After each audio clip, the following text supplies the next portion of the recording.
Hi friends, welcome back to my channel. ನಾನು ಶೈಲಾ. ಹಣ್ಣಾಗಿರೋ ಬಾಳೆಹಣ್ಣಿದ್ರೆ ಅದನ್ನು cut ಮಾಡಿಕೊಂಡು ಈ ಥರ ಎಲ್ಲ ಕಟ್ ಮಾಡಿಕೊಂಡು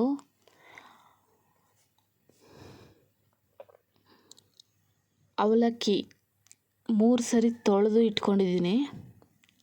ಅದಕ್ಕೆ ಕಟ್ ಮಾಡಿರೋ ಬಾಳೆಹಣ್ಣು ಹಾಕ್ಕೊಳ್ಳೋಣ.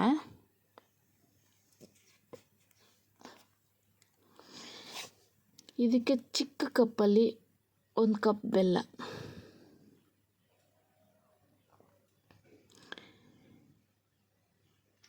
ಇದನ್ನು ಹಾಕ್ಕೊಂಡು 1 ಕಪ್ಪು ಕಾಯಿ ತುರಿ. ತಿನ್ನೋಕ್ಕೆ ತುಂಬಾ ಚೆನ್ನಾಗಿರುತ್ತೆ ಕಾಯಿ ತುರಿ ಮಧ್ಯ ಮಧ್ಯದಲ್ಲಿ ಸಿಗ್ತಾಯಿದ್ರೆ.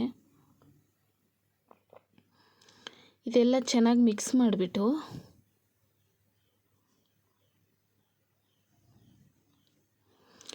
ಬಾಳೆಹಣ್ಣು ಹಣ್ಣಾಗಿರೋದು ಯಾಕೆ ವೇಸ್ಟ್ ಮಾಡಬೇಕಲ್ವಾ, ಸ್ವಲ್ಪ ಕರ್ರಗಾಗಿರುತ್ತೆ ಮೇಲೆ ಚಿಪ್ಪೆ. ಅದನ್ನು ಕಟ್ ಮಾಡಿಕೊಂಡು ಈ ಥರ ಸ್ವೀಟ್ ಮಾಡಿಕೊಂಡ್ರೆ ಅಂತೂ ತುಂಬಾ ಚೆನ್ನಾಗಿರುತ್ತೆ. 5 ನಿಮಿಷದಲ್ಲಿ ಮಾಡ್ಕೊಬೋದು ನೋಡಿ.